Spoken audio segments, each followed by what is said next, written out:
Le vrai faux de l'info de la matinale avec Jean-Philippe Ballas, qui n'est pas que critique musicale. Donc bonjour Jean-Philippe. Bonjour Thomas. Ce matin, l'allocation de rentrée scolaire, pourquoi faire? Avec Laurence Rossignol, secrétaire d'État chargée de la famille, hier à l'Assemblée nationale.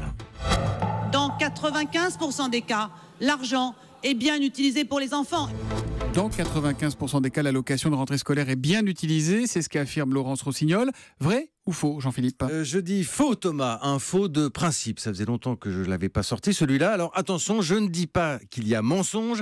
J'ai simplement du mal à être aussi affirmatif. Parce que ce chiffre de 95%, d'ailleurs certains disent parfois 90 ou même 99, dans tous les cas ce chiffre est une estimation. On la retrouve dans une étude citée par le ministère, intéressante parce qu'elle note les besoins des familles et leurs remarques pour améliorer le système. Mais au-delà, pour être clair, il s'agit d'une enquête, d'un sondage, pas d'un instrument de contrôle qui n'existe pas du reste. On est là sur du déclaratif. Alors allons au bout de votre pensée. Vous dites quoi? Que l'argent des allocations peut servir à acheter autre chose que des affaires pour les enfants? Alors non, justement, je ne dis pas ça non plus. Et oui, je connais la rengaine de certains députés qui chaque année dénoncent les mauvais parents, vous savez, ceux qui détournent l'argent pour acheter des télévisions à écran plasma. Mais est-ce qu'ils ont des statistiques de leur côté, des preuves? Bah non, ils n'ont rien non plus. Ce sont on dit, les choses qu'on entend un peu à la machine à café. Bon, en résumé, en général, vous nous fâchez avec 50% de ceux qui nous écoutent. Là, vous nous fâchez avec tout le monde ce matin. Alors, c'est pourtant pas le genre de la maison, mais plus sérieusement. Alors, certains proposent pour un meilleur contrôle de l'allocation de remplacer la somme versée entre 360 et 380 euros,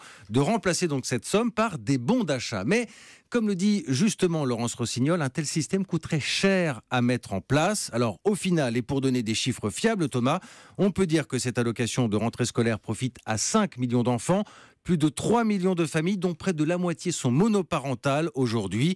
Et personne, je pense, ne discutera sa grande utilité. En attendant, c'est un faux pour Laurence Rossignol, parce qu'un vrai dans le vrai faux de l'info, ça se mérite.